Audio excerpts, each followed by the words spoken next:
अब अगर आप किसी को हंसते हंसते गाली दे देते हैं तो कोई दिक्कत नहीं, हंसते हंसते दो थप्पड़ मार देते हैं तो कोई दिक्कत नहीं, हंसते हंसते अपनी सारी दिल की भड़ास निकाल देते हैं तो कोई दिक्कत नहीं, हंसते हंसते आप जो चाहे कर सकते हैं। हाँ, कुछ ऐसा ही फैसला दिया है दिल्ली रॉयट्स के खिलाफ या हेट स्पीच के खिलाफ हाई कोर्ट ने। बात करते हैं इसी पे। नमस्कार, अस्सलाम वालेकुम, मेरा नाम है नदीम खान और आप देखना शुरू कर चुके हैं देसी बातें सिर्फ इंडियन पत्रिका पर। 2 साल पहले दिल्ली विधानसभा चुनाव हुए थे।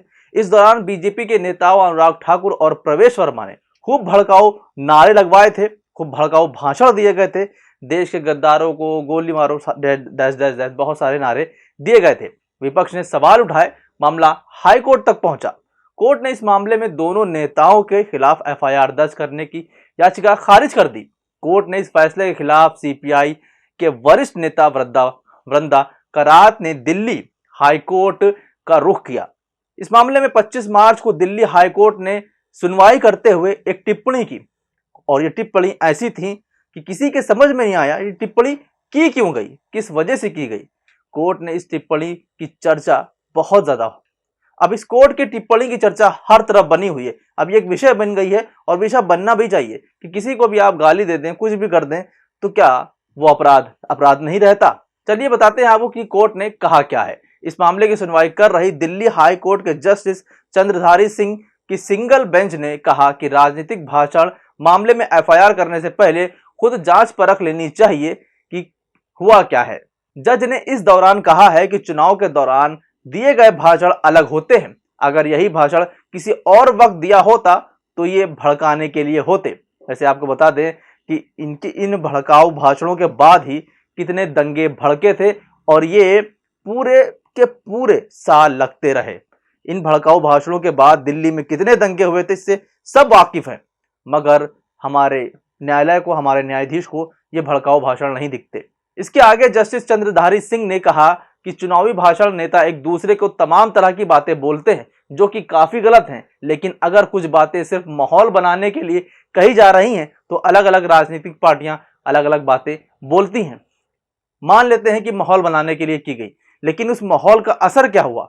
उस माहौल का असर यह हुआ कि दिल्ली में दंगे भड़के, लोगों ने अपनी जान गंवा दी, लोगों का जानी माल नुकसान हुआ, 59 लोग मारे गए और यहाँ सिर्फ माहौल ही बनाया जा रहा है। देश के गद्दारों को गोली मारो डैश डैश ऐसे भाषण लगते रहे। अब आप सोचिए, क्या मुस्कुरा कर कोई भी इस तरह के जो है भाषण देगा तो क्या वो जुर्म नहीं कराएगा?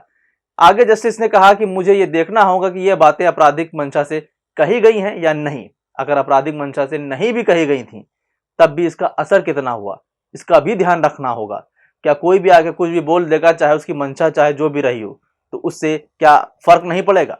फिलहाल इस मामले में कोर्ट ने अपना फैसला सुरक्षित रख लिया है। अब सोचिए कि जब कोर्ट की ऐसी टिप्पणी आ रही है कि अगर कोई मुस्कुराते हुए ये बात कह दे कि देश के गद्दारों को गोली मारो डैश डैश, कि हम ये कर देंगे, हम वो कर देंगे, इस तरह के भाषण होते रहेंगे तो क्या आप मुस्कुरा के आदमी कल कुछ भी कर दे? अब मैं आपको 2 वीडियो दिखाऊंगा जिसमें मुस्कुराने जैसा कोई बात ही नहीं है। पहला वीडियो देखिए कपिल मिश्रा का, जिसमें ये मुस्कुराते हुए क्या कुछ कह रहे हैं। देखिए, जरा नजर डालिए। तो हमारे सामने खड़े हैं, मैं आप सबके बिहाफ पे ये बात कह रहा हूँ, ट्रंप के जाने तक तो हम शांति से जा रहे हैं, लेकिन उसके बाद हम आपकी भी नहीं सुनेंगे अगर रास्ते खाली नहीं हुए तो। ठीक है? तो देखा आपने, मुस्कुराते हुए कह रहे हैं, लेकिन क्या आपको इनके चेहरे पे कहीं से भी मुस्कुराहट नजर आ रही है?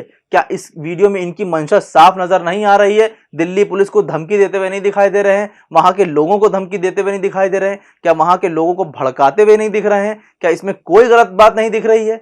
किस तरह से है? सबको नजर आ सकती है, सब ये कह सकते हैं इस बात से दावे के साथ कि इनकी मंशा क्या है और यह क्या करने के लिए कह रहे हैं, और इसके बाद क्या कुछ होता है दिल्ली के अंदर हम सब जानते हैं। मगर हमारे हाई कोर्ट, हमारी न्यायालय, हमारे न्यायाधीश को यह सब मजाक लगता है। इसके आगे आप देखिए अनुराग ठाकुर का वो बयान जिसमें दिल्ली चुनाव प्रचार के दिन क्या कुछ नहीं कहा गया था। देखें जरा।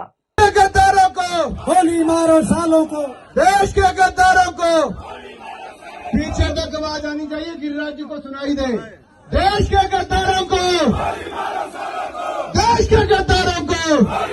लाखों की भीड़ है, लाखों की भीड़ को भड़का कर ये बात बोली जा रही है देश के गद्दारों को डैश डैश वगैरह, मगर इसमें कोई आपराधिक मंशा नहीं है। बहुत ही जो है मजाकिया तौर पे कहा गया है, इनकी कोई मंशा नहीं थी। क्या इस बात से कैसे अंदाजा लगा लिया न्यायाधीश ने कि इनकी कोई मंशा नहीं थी? क्या ये जो भड़काऊ नारा था, भड़काऊ भाषण था, ये कोई भड़काऊ भाषण नहीं था? क्या इससे लोगों के अंदर ज्यादा उल्टी सीधी हरकतें करने के लिए मंशा नहीं जाग जाएगी, जो कि जगी? इसी वजह से दिल्ली दंगे भी हुए, मगर किसी भी तरह की कोई भी खोट नजर नहीं आती है। यानी कि कल को आप किसी महिला से बदतमीजी कर लें, अभद्रता कर लें, मजाक मजाक में उसको बोल दें, अरे मैं तो मजाक कर रहा था, तब क्या वो अपराध नहीं रह जाएगा? क्या ये सारी चीजों को ध्यान में रख के ही इस तरह की जो है टिप्पणी करनी चाहिए?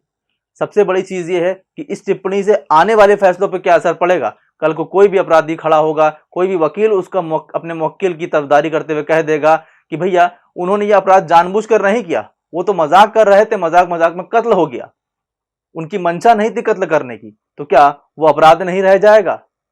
ये सारे चीजें पता नहीं क्यों, किस वजह से कही गई, कुछ समझ में नहीं आ रहा है। फिलहाल इस कोड को हमने जैसे बताया कि फैसला सुरक्षित रख लिया गया है। दूसरी तरफ चुनावी रैलियों में दिए गए भाषण, उस वक्त चुनाव आयोग ने भी एक्शन लिया था। सोचिए, अनुराग ठाकुर 29 जनवरी 2020 को कारण बताओ नोटिस तक जारी किया गया था, मगर फिर भी हमारे न्यायालय को यह सब नजर नहीं आ रहा है। चुनाव आयोग ने चलो कम से कम इतनी तो कार्रवाई की थी कि उनको कारण बताओ नोटिस भेजा था, उनको लगा था कि इससे माहौल खराब होगा, दंगे भड़क सकते हैं, दिक्कतें आ सकती हैं, तो कम से कम उनको नोटिस भेज के जवाब तो मांगा था। मगर हमारे दिल्ली हाई कोर्ट के सिंगल बेंच के जज, हमारे न्यायाधीश को यह नहीं दिखा। दिल्ली हाई कोर्ट की तरफ से भले ही कहा गया हो कि इस तरह के भाषण चुनाव में माहौल बनाने के लिए दिए गए हों, लेकिन ऐसे नारे दिल्ली विधानसभा चुनाव से पहले भी लगे थे और इस तरह के नारे दिल्ली चुनाव के दौरान भी लगे, और यही नारे जब दिल्ली दंगे हो रहे थे तब भी लग रहे थे। हजारों वीडियो, हजारों भड़काऊ भाषण के नारे आज भी आपको सोशल मीडिया पर मिल जाएंगे, मगर हमारे न्यायाधीश को शायद ये सब कुछ नहीं दिख रहा है। फिलहाल क्या कहना है आपका इस खबर पर, हमें कमेंट करके जरूर बताइए। बाकी देखते रहिए इंडियन पत्रिका। अभी के लिए बस इतना ही। नमस्कार, खुदा हाफिज, जय हिंद।